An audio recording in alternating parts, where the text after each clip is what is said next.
What's up, everybody? Welcome to the MoTechSales YouTube channel.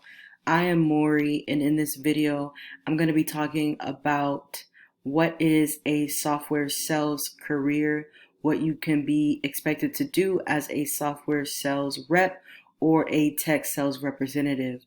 Now, if you're new to the channel, I just want to say thank you. I appreciate you taking time out of your day to watch this video. If you're somebody you're interested in starting a career in software sales and you are trying to look for a way of how to do it, especially if you don't have any experience or a degree in software sales, then I do have the solution for you. I want to show you what tech sales is, well, more specifically course careers. This is the course that I use in order to actually break into tech sales and get a job working with a very well-known company. As you can see here, in the link down below in my description, you will be able to get access to the free course. All you would do is just click the link down below. It's called Course Careers, and you're able to actually start the course, like sign up for the free course. So make sure that you do that. Now, within that free course, it does talk about why tech sales, what is tech sales, and how to break into tech sales. Guys, tech sales is the same thing as software sales. It's the same thing. You're still selling technology. But they've had a lot of people graduate from the course and actually land good jobs, and I am one of those people. If you want to pay for the actual course in order to get certified, it's just $499. But also, if you want to do payment plans, that will be $150 every bi-weekly. So something to keep in mind. As you can see, this is everything that's in the actual paid course. You do get sales basic training, you do get sales skills, sales technology, sales process, as well as the interview prep, which it's really good training on how to effectively apply for jobs. And you also are able to get certified within the tech sales course career. With that being said, let's go ahead and get back to the video. So, when you think about software sales, you are essentially selling software for these technology companies. A lot of people, when they hear sales, they just think about this sleazy, you probably think about this sleazy salesperson that doesn't really know what they're doing and that's just trying to get a quick buck and make some quick money. However, a software sales career, it's much different. The salesperson actually helps the client identify their technology needs and match them with the best solution to efficiently solve their problems and fulfill their needs. Individuals working in software sales may find employment at a software development company or as a SaaS for a SaaS company, which means a software as a service company, which we're starting to see a increase of SaaS companies out there, especially with the power of AI and just software in general. So in this video, I want to talk about the daily responsibilities of a software sales employee or the daily responsibilities of a software sales employee, what you may do depending on your job title and your level in that company. So this is pretty much an overview of what you can be expected to do as a software sales rep in your career. The first thing is discussing software needs with clients to determine the most suitable products. So this is all about discovering what your potential clients need out of your product or service and seeing if your software is a good fit for what they're needing.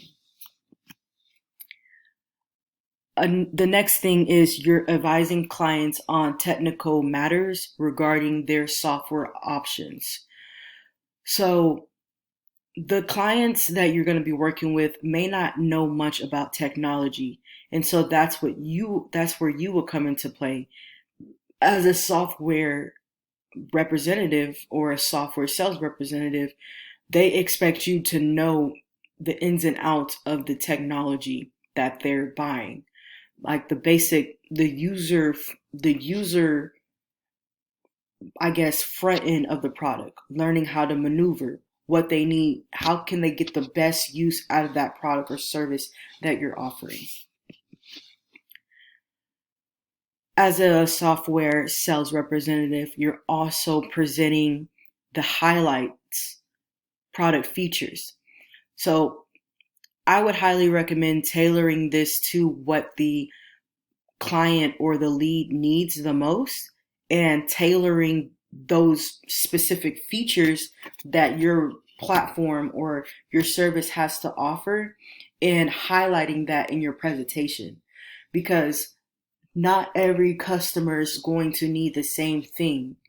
And so to effectively use your time well when you're presenting different product or services, make sure that you're presenting highlights that pertain to that business. And that's where the discovery comes into play.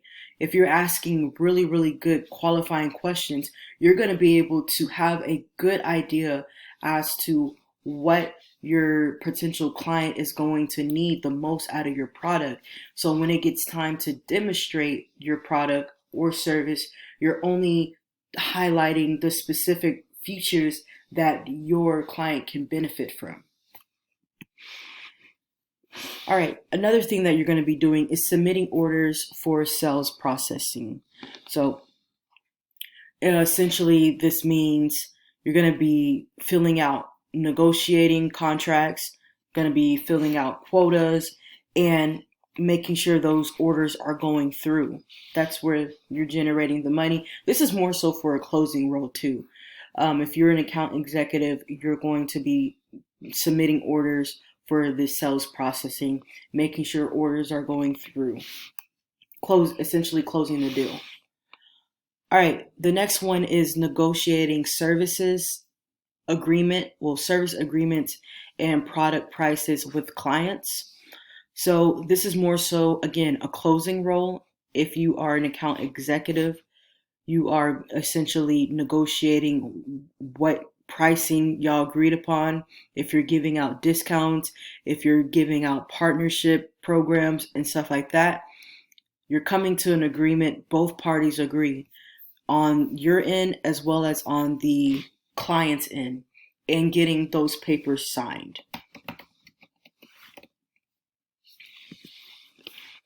All right, the next role or the next responsibility is answering new answering new and existing clients' questions about the product.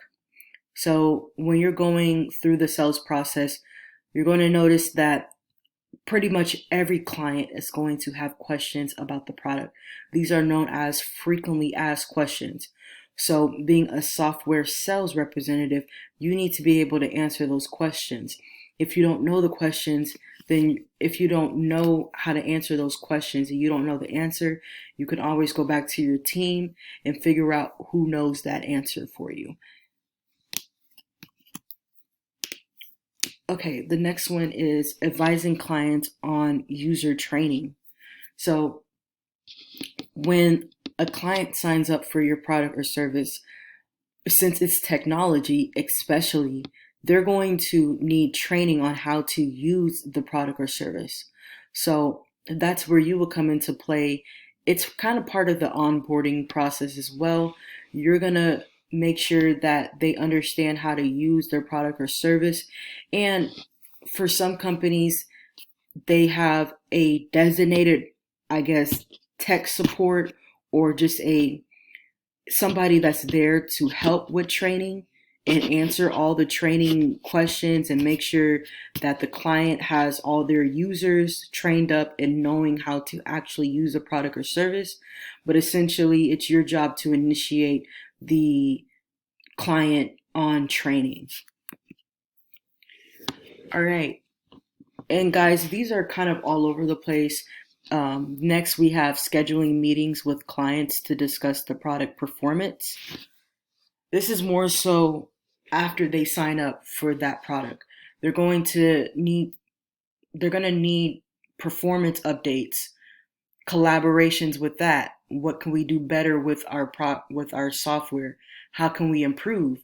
But also on the client's end, how your product or service has been benefiting their their business needs.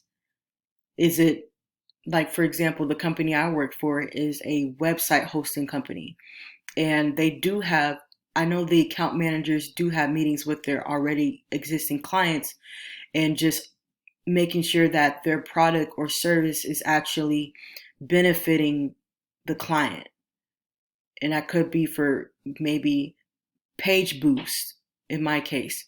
But essentially, you're going to be having meetings with the client to discuss the product performance.